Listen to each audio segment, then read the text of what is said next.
मैं विनोद पांडे शाश्वत सनातन संस्कृति में आप सभी बंधुओं का बहुत बहुत स्वागत करता हूं। आज की छोटी सी पुस्तिका है, स्तोत्र संग्रह है, श्री गोपाल सहस्त्रनाम स्तोत्रम, और बहुत ही महत्वपूर्ण स्तोत्रम है ये। तो चलिए इस पुस्तक विन्यास क्या है पुस्तक का, उसके बारे में और इस स्तोत्र के महत्व के बारे में एक जानकारी छोटी सी ले लेते हैं। श्री हरि बंधुओं, प्रस्तुत पुस्तक श्री गोपाल सहस्त्रनाम स्तोत्रम नामावली सहित और संक्षिप्त प्रयोग विधि सहित है। सामने दिख रहा है, गीता प्रेस गोरखपुर से प्रकाशित पुस्तक है और पुस्तक की कोड संख्या है 1664 1664। छोटे आकार में ये पुस्तक है और ये पीछे भी गीता प्रेस गोरखपुर से प्रकाशित और भी जो सहस्त्र नाम है, तो यहाँ पे 12 सहस्त्र नाम स्तोत्रों के नाम दिए हुए हैं, जिसमें से कुछ के तो मैं बना चुका हूँ और कुछ के चलचित्र आगे आपको देखने को मिलेंगे। पुस्तक में कुल पृष्ठ 128 पृष्ठों की कुल पुस्तक है और कागज और छपाई तो इनका अच्छा होता ही है। ये प्रस्तुत पुस्तक संस्करण 2079-31वां पुनर्मुद्रण है और अभी संवत 2080 चल रहा है, तो अभी भी मूल्य ये 15 रुपये ही है और अभी तक का कुल मुद्रण 3,75,000 अभी तक ये छप चुका है। और यहाँ पे ये सबसे पहले संक्षिप्त प्रयोग विधि दी गई है और उसके बाद श्री गोपाल सहस्त्रनाम स्तोत्रम है। और ये स्तोत्रम, जैसा कि आप ये स्तोत्र के समाप्ति पर देख सकते हैं, इति श्री सम्मोहन तंत्रे पार्वतीश्वर संवादे श्री गोपाल सहस्त्रनाम स्तोत्रस्य महात्म्यम संपूर्णम। तो जैसा कि यहाँ पे समझ में आ रहा है कि श्री सम्मोहन तंत्र से ये स्तोत्र संग्रह लिया गया है। श्री सम्मोहन तंत्र एक तंत्र की पुस्तक है, तो अभी उसके बारे में चर्चा नहीं हो पाएगी। आगे कभी जब तंत्र की पुस्तकों का मैं बनाऊंगा तो उस श्रृंखला में कई तंत्र की पुस्तक आपके सामने प्रस्तुत करूंगा। तो अभी तो सिर्फ ये उद्देश्य था कि ये सहस्त्र नाम कहाँ से आया, तो ये सम्मोहन तंत्र से ये सहस्त्र नाम लिया गया है।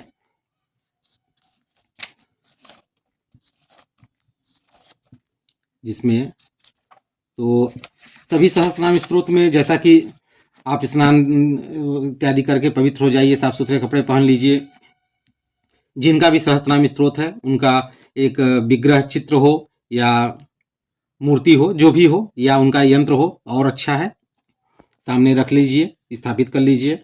दीप धूप नैवेद्य जैसा भी आप पूजन करना चाहें, जो आपके पास उपलब्ध हो, पूजन करने का मतलब यह है कि जो आपके पास उपलब्ध हो।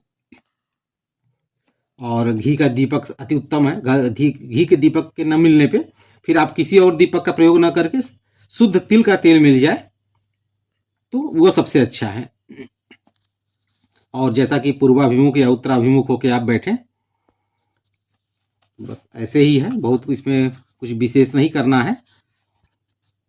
और अगर आप निष्काम अगर इसको पढ़ रहे हैं कि कोई कामना नहीं है आपकी, बस भगवत कृपा होनी चाहिए आपके ऊपर, आपकी भगवान की कृपा रहे, भगवान की भक्ति है, तो आप बिना संकल्प के भी इसके रोज कर सकते हैं। और अगर कोई सकाम कामना है आपकी कि किसी कामना विशेष के लिए इस सहस्त्र नाम का पाठ करना चाहते हैं, तो आप इसको संकल्प के साथ ही करें तो उत्तम होगा। न्यास विनियोग आदि करने के बाद करें।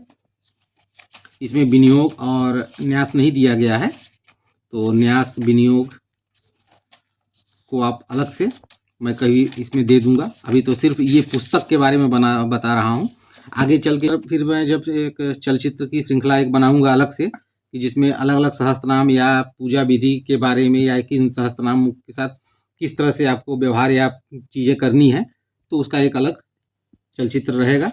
अभी तो सिर्फ ये जो पुस्तक है उन पुस्तक के बारे में भी मैं जानकारी दे रहा हूँ कि इन पुस्तक के बारे में रुचि उत्पन्न हो और हमारे सनातन धर्म के बारे में, संस्कृत के बारे में, हिंदू संस्कृत के बारे में जो लोग नहीं जानते हैं अपने हिंदू बंधु, उनको इन चीज़ों की जानकारी हो। छोटी छोटी पुस्तक है, बहुत कम मूल्य की, तो हर किसी के घर में होनी चाहिए। इस उद्देश्य से मैं इन चलचित्रों को बना रहा हूँ।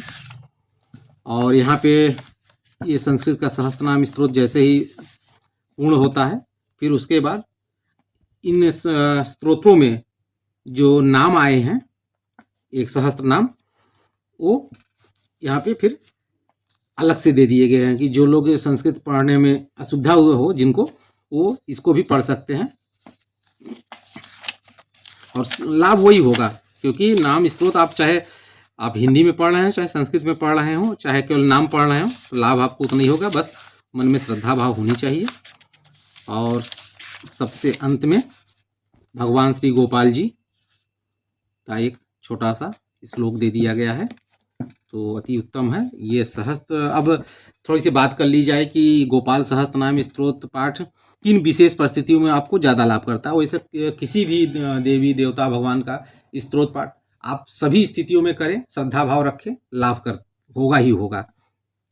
लेकिन कुछ चीज़ें कुछ विशेष स्थिति परिस्थिति में विशेष लाभदायक हो जाती हैं। जैसे श्री गोपाल सहस्त्रनाम स्तोत्र का पाठ जिनको दंपतियों को शादी विवाह हो गया है और पुत्र की प्राप्ति या पुत्री की प्राप्ति नहीं हो पा रही है, अर्थात संतान प्राप्ति नहीं हो पा रही है, तो उनके लिए ये सहस्त्र नाम, ये श्री गोपाल सहस्त्र नाम स्तोत्र बहुत ही महत्वपूर्ण है विधि पूर्वक। तो अगर उस सकाम उद्देश्य के लिए, जैसे ये विशेष सकाम उद्देश्य है, बहुत बड़ा उद्देश्य है कि संतति की प्राप्ति के लिए, तो इसको मैं कहूँगा कि आप इस सहस्त्र नाम पाठ का किन्हीं विद्वान से आप बात करके और उनके द्वारा वो जैसा बताएं इस सहस्त्रनाम स्तोत्र का पाठ करें, और निश्चित रूप से आपको 51 दिनों के बाद लाभ प्राप्त होना शुरू हो जाएगा। अर्थात कहने का मतलब ये है कि 51 पाठ जब हो जाएगा, उसके बाद आपको खुद ही समझ में आएगा कि इस पाठ के क्या लाभ हैं, और अन्यत्र और भी लाभ हैं। किसी तरह की बीमारी हो, कहीं धन रुका हुआ हो, इस तरह के भी चीज़ों में ये बहुत ही लाभकारी है। तो लाभ तो बहुत से हैं, लेकिन विशेष होता है कि एक विशेष एकदम लाभ वो यही है कि संतत प्राप्ति में ये बहुत ही लाभकारी है। तो इसी के साथ इस चलचित्र को विराम देते हैं। अगले चलचित्र में फिर एक नई पुस्तक के साथ प्रस्तुत होगा। तब तक के लिए नमस्कार। आप सबका बहुत बहुत धन्यवाद।